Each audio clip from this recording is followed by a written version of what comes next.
Elon Musk ఈ పేరుకి గానీ ఈ పర్సన్ కి గానీ కొత్తగా ఇంట్రడక్షన్ అవసరం లేదు. ఇతను ఒక పెద్ద టెక్ జీనియస్, ఒక మల్టీ మిలియనియర్, ఒక గ్రేట్ విజన్ ఉన్న person. But what if he becomes the president of United states?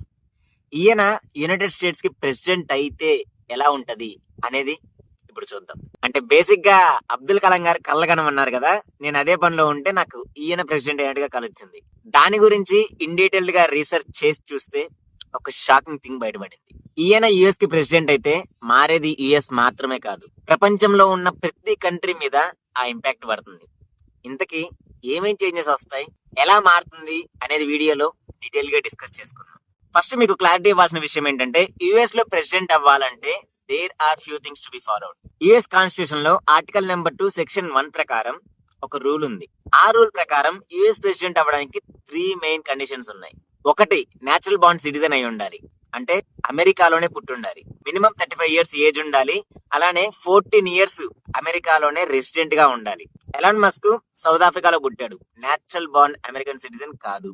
So there is no chance to him to become president of United States. ఈ clarity మాత్రం ఉంచుకోండి. ఇప్పుడు main matter లోకి వద్దాం. మనందరికీ తెలుసు మస్క్ మామ rockets, electric cars, brain chips, Mars colonization మీద వర్క్ చేస్తున్నాడు అని. But if he becomes president, ఇలాంటివి ఇంకో 10 పుట్టుకొస్తాయి. వైట్ హౌస్ లో యూజువల్ గా పాలిటిక్స్ కాకుండా ప్రాజెక్ట్ లాంచ్ల గురించి డిస్కషన్ జరుగుతుంది. స్పేస్ ఎక్స్, నాసా రెండు కలిసి వర్క్ చేస్తాయి. టు ద మూన్ అనే స్లోగన్ కాస్త టు ద మార్స్ అయిపోయింది. బేసిక్ గా మార్స్ మిషన్ 2050 వరకు కాకుండా 2030 నుంచి 35 లోపలే కానిచ్చేస్తాడు. అక్కడ కాలనీస్ అన్ని బిల్డ్ చేయగలుగుతాడు. ఎందుకంటే కంప్లీట్ పవర్ చేతిలో ఉంటది కాబట్టి he can invest more of his time and money in his dream project. Point number 2, hyper loop and urban revolution start అవుతుంది. ఈ ట్రాఫిక్ జామ్లు, పొల్యూషన్లు, వీటన్నిటికీ కూడా మన మస్క్ మామ సొల్యూషన్ ఇస్తాడు. ఈ హైపర్ లూప్ కాన్సెప్ట్ ని అమెరికాలో ఫుల్ ఫ్లెక్జ్డ్ గా స్టార్ట్ చేస్తే కంట్రీ మొత్తం మీద ఎక్కడున్నా కూడా విత్ ఇన్ మినిట్స్ లో ట్రావెల్ చేసేయచ్చు. ఈ హైపర్ లూప్ సిస్టమ్ మొత్తం అండర్ గ్రౌండ్ లో డిజైన్ చేస్తారు. దీని speed at least 700 kilometers per hour ఉంటుంది. Next point number 3, Tesla technology all over United States. ఈ టెస్లా ఫస్ట్ యునైటెడ్ స్టేట్స్ వాళ్ళకి అలవాటు చేస్తుంది. లైక్ ఫ్రీ ఛార్జింగ్ స్టేషన్స్ అని, ఫ్రీ బ్యాటరీ స్వాప్స్ అని చెప్పి, లేకపోతే ఎకో ఫ్రెండ్లీ అని చెప్పి ఫస్ట్ అలవాటు చేస్తుంది. తర్వాత కంట్రీ మొత్తం దీన్ని వాడేలాగా చేస్తుంది. జస్ట్ లైక్ మన జియో వాళ్ళు స్టార్టింగ్ లో యూజ్ చేసిన స్ట్రాటజీ లాగా. ఒకవేళ ఇది కానీ వర్కౌట్ అయిందంటే ఓన్లీ ఆయిల్ ఎక్స్పోర్ట్స్ మీద డిపెండ్ అయ్యే కంట్రీస్ సర్వైవ్ అవ్వడం ఎంతో కొంత ఇబ్బందిగా ఉంటది. తర్వాత ఒక కంట్రీని చూసి ఇంకో కంట్రీ వాళ్ళు ఎకో ఫ్రెండ్లీ వెహికల్స్ యూజ్ చేయాలని చెప్పి చూస్తారు. దీనివల్ల కొన్ని కంట్రీస్ కంప్లీట్ గా బుక్ అయిపోతాయి. నెక్స్ట్ పాయింట్ నెంబర్ 4, ఇది చాలా ఇంపార్టెంట్ అండ్ డేంజరస్ కూడా. చాలా జాగ్రత్తగా వినండి. Neuralink and brain tech governance. అసలు న్యూరాలింక్ ప్రాజెక్ట్ ముఖ్య ఉద్దేశం ఏంటి? మన బ్రెయిన్ లో చిప్ పెట్టి కంప్యూటర్ స్పీడ్ తో మన బ్రెయిన్ ని రన్ చేయించాలి అనుకోవడం. బట్ యాక్చువల్ థింగ్ ఏంటంటే, మన హ్యూమన్ బ్రెయిన్ లో చిప్ పెడితే he can control humans like a computer. అతను ఆడమంటే ఆడతాం, పాడమంటే పాడతాం. He has remote in his hands, so he can do whatever he wants to. నువ్వు ఏ టైం కి ఎలాంటి డెసిషన్ తీసుకోవాలి అనేది కూడా ఆయన కంట్రోల్ చేస్తాడు. సో ఆబ్వియస్లీ ప్రతి ఎలక్షన్ లో తనే గెలిచేలాగా, తననే ఎలక్ట్ చేసుకునేలాగా కమాండ్స్ ని డిజైన్ చేస్తాడు. అండ్ అలానే ఏదైనా బిల్ పాస్ చేయాలన్నా కూడా సరే అతని పెద్ద మ్యాటర్ ఏం కాదు. ఈ బ్రెయిన్ చిప్ ని యూజ్ చేసుకుని ఇంకా చాలా చేస్తారు. అవి ఏంటి అనేది మీరు కల్లో కూడా ఊహించుండరు. ఓన్లీ ఈ న్యూరాలింక్ గురించి కంప్లీట్ లాంగ్ లెంత్ వీడియో కావాలనుకుంటే కామెంట్ లో చెప్పండి, చేస్తాను. Next climate and energy sector లో ఏమేం చేంజెస్ వస్తాయి అనేది చూద్దాం. దీని గురించి తెలుసుకోబోయే ముందు మస్క్ మామ చెప్పడు, ఆర్డర్ మాత్రమే ఇస్తాడు అనేది మాత్రం మైండ్ లో పెట్టుకోండి. మస్క్ కి ఏ విషయమైనా కూడా సరే 10 ఇయర్స్ అహెడ్ ఆలోచించే మైండ్ సెట్ ఉంది. దాని రిజల్టే మనం ఇప్పుడు చూస్తున్న న్యూరాలింక్లు, మార్స్ కాలనైజేషన్లు, ఇవన్నీ కూడా. అలానే ఈ ఎర్త్ మీద పెరుగుతున్న పొల్యూషన్, వీటి మీద కూడా ఒక క్లారిటీ వచ్చి ఉంటది కదా. అమెరికా లాంటి డెవలప్డ్ కంట్రీస్ లో అయితే ఇంకొంచెం ఎక్కువే ఉండొచ్చు. సో నాన్ పొల్యూషన్ మీద ఎక్కువ కాన్సన్ట్రేట్ చేస్తాడు. దానిలో భాగంగానే సోలార్ పవర్ ని యూటిలైజ్ చేసుకోవడం పెంచుకుంటారు. అమెరికాలో ప్రతి హౌస్ కి ఈ సోలార్ రూఫ్ టాప్ అనేది ఖచ్చితంగా మ్యాండేటరీ అయిపోతుంది. ఈ సబ్సిడీస్, ట్యాక్స్ కటింగ్స్, అలానే ఫ్రీ ఇన్స్టలేషన్స్, ఇలా కొన్ని ఆఫర్స్ కూడా పెట్టే ఛాన్స్ ఉంటుంది. ఈ కాలిఫోర్నియా, టెక్సాస్ లాంటి స్టేట్స్ మాత్రం సోలార్ సూపర్ స్టేట్స్ గా మారిపోతాయి. ఒక 5 to 10 ఇయర్స్ లో కంట్రీ మొత్తం ఫుల్ ఫ్లెక్జ్డ్ గా ఈ సిస్టమ్ ని ఫాలో అవుతారు. Next EV eco system. ఈ ఎంటైర్ ఆటోమొబైల్ సెక్టర్ మొత్తం కూడా ఎలక్ట్రిక్ అయిపోతుంది. ఈ పెట్రోల్, డీజిల్ ప్రైసెస్ గురించి అసలు డిస్కషన్ ఉండదు. ఈ హైవేలో charging stations, battery swap hubs, ఈ bus, truck, even military jeeps కూడా కంప్లీట్ గా ఈవీ చేసేస్తారు. దేనికైనా అడిగితే ఎకో ఫ్రెండ్లీ అంటారు. నెక్స్ట్ ఈ కార్బన్ ట్యాక్స్ అగ్రెసివ్ గా ఇంప్లిమెంట్ చేస్తాడు. పొల్యూషన్ ని క్రియేట్ చేస్తే హై లెవెల్లో ఫైన్ వేయడం, అదే మన భరత్ అనే నేను మూవీలో లాగా హై లెవెల్లో వేయడం ఇలా చేస్తాడు. గ్రీన్ ఆర్మీ అని ఒక ఆర్గనైజేషన్ స్టార్ట్ చేసి climate sensors, drones, AI tools వీటితో విలేజెస్ లో గానీ ఫారెస్ట్ లో గానీ ఫుల్ టైం వర్కౌట్ చేయిస్తాడు. ఎప్పటికప్పుడు climate monitoring, tree plantation, pollution tracking చేయిస్తాడు. ఎందుకు అంటే ఎకో ఫ్రెండ్లీ అమెరికా అంటారు. నెక్స్ట్ వరల్డ్ ట్రేడ్ చేంజెస్ గురించి చూద్దాం. ఈ ఎలాన్ మస్క్ అంటే జస్ట్ ఒక టెక్ విజనరీ మాత్రమే కాదు, ఒక గ్లోబల్ ఇన్ఫ్లుయెన్సర్ కూడా.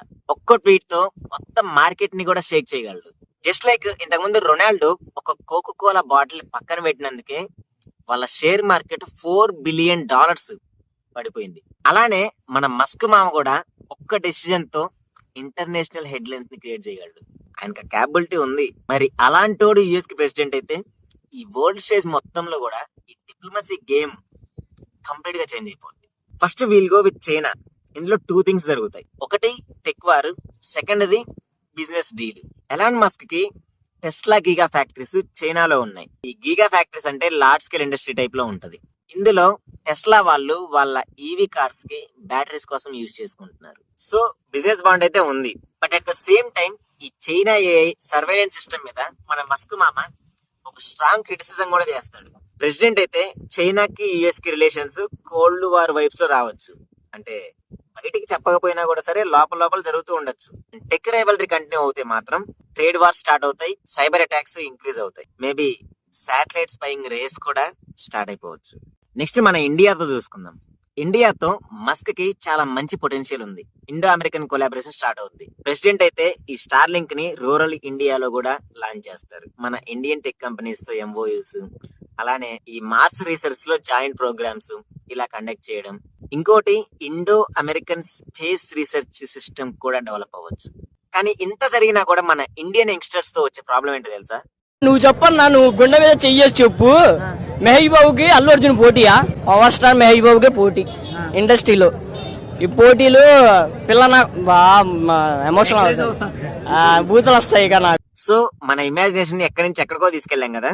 ఎలాన్ మస్క్ యుఎస్ కి ప్రెసిడెంట్ అవుతే ఏం జరుగుతుంది అనే క్వశ్చన్ కి ఆల్మోస్ట్ అన్ని డైమెన్షన్స్ ని కవర్ చేశాను అనుకుంటున్నాను. ఈ మార్స్ మిషన్స్ నుంచి హైపర్ లూప్స్ వరకు, ఈ సోలార్ రెవల్యూషన్స్ నుంచి న్యూరాలింక్ గవర్నెన్స్ వరకు, అలానే వీట్ బేస్డ్ ఎకానమీ క్రాషెస్ గురించి కూడా డిస్కస్ చేసుకున్నాం. నేను మళ్ళీ గట్టిగా ఒకటి చెప్పే విషయం ఏంటో చెప్పనా? ఎలాన్ మస్క్ ప్రెసిడెంట్ అయితే మారేది లీడర్షిప్ మాత్రమే కాదు, టోటల్ ప్రపంచమే చేంజ్ అవుతున్నట్టు. Elon Musk speed and sustainability చూసుకుంటే ఆయన vision fast and furious type లో ఉంటది. ఇన్స్టాంట్ డెసిషన్స్, ఇన్స్టాంట్ రెస్పాన్స్ ఇలాగా. బట్ ఒక నేషన్ కి కావాల్సిన థింగ్ ఏంటంటే బ్యాలెన్స్డ్ గా వర్క్ చేయటం, బ్యాలెన్స్డ్ గా ఆలోచించడం, పేషెన్స్ ఉండటం, active listening and emotional wisdom ని కలిగించడం. ఫ్రాక్షన్ ఆఫ్ సెకండ్స్ లో ఒక డెసిషన్ తీసుకుంటే బాగానే అనిపించవచ్చు, కానీ ఒక నేషన్ ని రన్ చేయాలంటే కావాల్సింది స్పీడ్ కాదు. ఎందుకంటే it's all about people's life, culture, stories. Next innovation and ethics చూసుకుంటే ఈ ఎలాన్ మస్క్ ఈ ప్రపంచాన్ని ఖచ్చితంగా చేంజ్ చేయగలడు, అందులో డౌటే లేదు. Because he has the most powerful things in his hand. Tesla, space X, Starlink and most importantly Neuralink.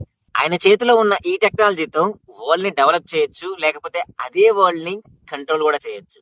ఇప్పుడు చెప్పండి అబ్బాయిలు, ఈ మస్క్ మామని లీడర్ గా చూడొచ్చా, లేకపోతే ఆ లీడర్షిప్ ని ఒక వార్నింగ్ లాగా చూడొచ్చా? మీ అమూల్యమైన కామెంట్స్ ని కింద మెన్షన్ చేయండి. అలానే ఇంకేమైనా పాయింట్స్ మిస్ అయ్యి ఉంటే కింద కామెంట్ చేయండి, డిస్కస్ చేసుకుందాం. వీడియో ఇస్తే లైక్ చేయండి. మీకు ఇంట్రెస్టెడ్ గా ఉంటే ఇలాంటి హైపోథెటికల్ వీడియోస్ ఫ్యూచర్ లో ఇంకా చేద్దాం. అలానే సబ్స్క్రైబ్ చేసుకుంటే నాకు కొంచెం సపోర్ట్ ఇచ్చిన వాళ్ళు అవుతారు. And guys, this is Naveen మెట్ల సైనింగ్ ఆఫ్. జై హింద్.